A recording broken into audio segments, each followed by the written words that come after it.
जीवन हमें एक मौका देता है, इसलिए जब भी सही कॉलेज चुनने का समय आए तो सिर्फ मंगलायतन यूनिवर्सिटी आपके बेहतरीन भविष्य और सर्वांगीण विकास के लिए। उपराष्ट्रपति चुनाव में इंडिया गठबंधन का उम्मीदवार कौन होगा, इसे लेकर अब इंडिया के गठबंधन दलों में कसमकस शुरू हो गई है।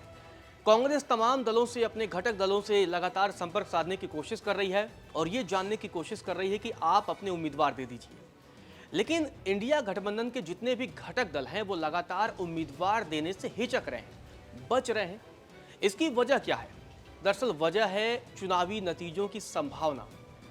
दरअसल इंडिया गठबंधन के जितने भी घटक दल हैं वो नहीं चाहते हैं कि उनके उम्मीदवार को हार का सामना करना पड़े, और यही वजह है कि लगातार कांग्रेस इंडिया गठबंधन के घटक दलों से लगातार संपर्क साधने की कोशिश कर रही है और ये चाह रही है कि किसी भी इंडिया गठबंधन के घटक दल से हम उम्मीदवार दें। कांग्रेस की मंशा ये है कि वो ये संदेश देने की कोशिश कर रही है कि जब भी बड़े चुनाव की भी बात आएगी तो कांग्रेस सिर्फ अकेले उस पद के लिए अपने उम्मीदवार नहीं उतारेगी, बल्कि अपने गठबंधन सहयोगियों का भी ध्यान रखेगी। यही वजह है कि कांग्रेस की कोशिश है कि इंडिया गठबंधन के जितने अन्य घटक दल हैं उसमें आरजेडी है, टीएमसी है, शिवसेना यूबीटी है, शरद पवार का गुट एनसीपी है, ऐसे तमाम जो गठबंधन दल हैं, कम्युनिस्ट पार्टी है,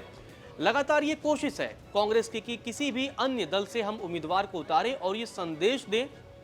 कि हम अपने घटक दलों का भी ध्यान रखते हैं। कांग्रेस की लगातार ये कोशिश है कि हम भाजपा को भी ये संदेश देंगे कि भाई भारतीय जनता पार्टी सिर्फ बड़े पदों के लिए अपने उम्मीदवारों के नाम को आगे करती है, घटक दलों का ध्यान नहीं रखती है। लेकिन अब कांग्रेस की इस मंशा पर पानी फिरता हुआ दिख रहा है, क्योंकि कोई भी घटक दल अपना उम्मीदवार देने के लिए तैयार नहीं हो रहा है। इंडिया गठबंधन के जितने भी घटक दल हैं वो उम्मीदवार देने से हिचक रहे हैं। दरअसल जब 2022 में उपराष्ट्रपति पद के लिए चुनाव हुए थे तब कांग्रेस ने अपनी तरफ से उम्मीदवार उतारने की कोशिश की थी और तब टीएमसी से राय नहीं ली गई थी, जिसकी वजह से ममता बनर्जी की टीएमसी जो है वो नाराज हो गई थी। इसके बाद इंडिया गठबंधन की तरफ से उम्मीदवार उतारा गया था, मार्गरेट को उतारा गया था, अलवा मार्गरेट को, और जिन्हें चुनाव में सिर्फ उस समय महज 128 वोट मिले थे और उनकी करारी हार हुई थी। और ऐसे में अब जब उपराष्ट्रपति चुनाव के लिए अब नामांकन में ज़्यादा दिन का वक्त नहीं बचा है, 21 अगस्त नामांकन की आखिरी तारीख है और 9 सितंबर को उपराष्ट्रपति चुनाव के लिए मतदान होना है, और उससे पहले लगभग अब इन 10 दिनों के अंदर अपने एनडीए हो या इंडिया हो, दोनों को अपने उम्मीदवारों को उतारना होगा। और इंडिया गठबंधन जो है उम्मीदवार उतार करके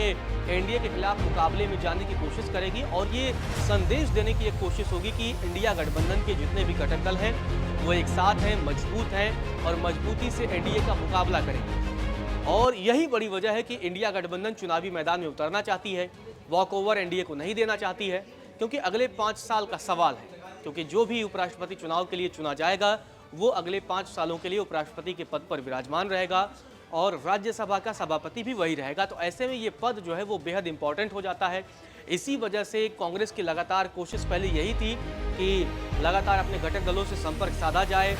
चर्चा की जाए उनसे कि आखिर क्या वो इच्छुक हैं अपना उम्मीदवार उतारने की। अगर उनकी तरफ से किसी भी नाम का सुझाव आता तो उस पर चर्चा होती और कांग्रेस की तरफ से उसे फाइनलाइज किया जाता। लेकिन अब खबर यह है कि मल्लिकार्जुन खड़गे, जो कि कांग्रेस के राष्ट्रीय अध्यक्ष हैं, एक बार फिर से वो घटक दलों से संपर्क साधने की कोशिश करेंगे, उनसे चर्चा करने की कोशिश करेंगे कि भाई अगर आप उम्मीदवार देना चाहते हैं तो दीजिए, नहीं तो फिर हमें अपनी पार्टी से ही उम्मीदवार के नाम पर विचार करना होगा। दरअसल राहुल गांधी लगातार चुनाव आयोग के खिलाफ वोट चोरी की मुहिम को आगे बढ़ा रहे हैं, तो दूसरी तरफ उपराष्ट्रपति चुनाव की जिम्मेदारी कहीं न कहीं वो मल्लिकार्जुन खड़गे के कंधों पर आ गई है। मल्लिकार्जुन खड़गे को ये जिम्मेदारी दी गई है कि आप जो है घटक दलों से लगातार आप संपर्क साधिए और उनसे जानने की कोशिश करिए कि अगर घटक दल कोई उम्मीदवार देना चाहते हैं तो ठीक है, नहीं तो अंत में कांग्रेस को अपना उम्मीदवार जो है वो उतारना उनकी मजबूरी हो जाएगी। लेकिन फिर भी अगर कांग्रेस अपने उम्मीदवार उतारती है तब भी इंडिया गठबंधन के जो भी दल हैं वो साथ आ सकते हैं और एक अच्छा फाइट कर सकते हैं, क्योंकि मौजूदा समय में लोकसभा में उनके सांसदों की संख्या जो है वो 239 है। ऐसे में ये चुनाव जो है बेहद रोचक होने वाला है। दूसरी तरफ एनडीए की तरफ से अगर बात की जाए तो एनडीए की तरफ से जो नाम फाइनल होना है वो प्रधानमंत्री नरेंद्र मोदी और अमित शाह के द्वारा ये नाम फाइनल होना है कि अगला उम्मीदवार कौन होगा, और बड़ा सोच समझ करके इस पर विचार किया जा रहा है कि क्या वो संघ के बैकग्राउंड से होगा या संगठन से होगा या किसी मौजूदा राज्यपाल को चुनावी मैदान में एनडीए की तरफ से उतारा जाएगा। ये देखना भी बेहद दिलचस्प होगा, क्योंकि इस बार ये जिस तरीके से धनखड़ के इस्तीफे के बाद से खासकर बीजेपी को बैकफुट पर आना पड़ा, उसके बाद से भारतीय जनता पार्टी इन सारे समीकरणों का ध्यान रख रही है कि ऐसे उम्मीदवार को उतारा जाए जिसके जरिए जो है वो बड़ा और दूर तक राजनीतिक संदेश भी जो है वो भेजा जा सके, तमाम जातीय और बाकी समीकरणों का भी ध्यान रखा जा सके। तो एनडीए की तरफ से ये फोकस है, क्योंकि अब 21 तारीख ही नामांकन की अंतिम तारीख है और उसके पहले ही दोनों गठबंधन दलों से उम्मीदवारों के नाम लगभग फाइनल हो जाने हैं और उसके बाद से 9 सितंबर को उपराष्ट्रपति चुनाव के लिए मतदान होगा और उसी दिन पता चल पाएगा कि आखिर देश का अगला उपराष्ट्रपति कौन होता है। लेकिन काफ़ी हद तक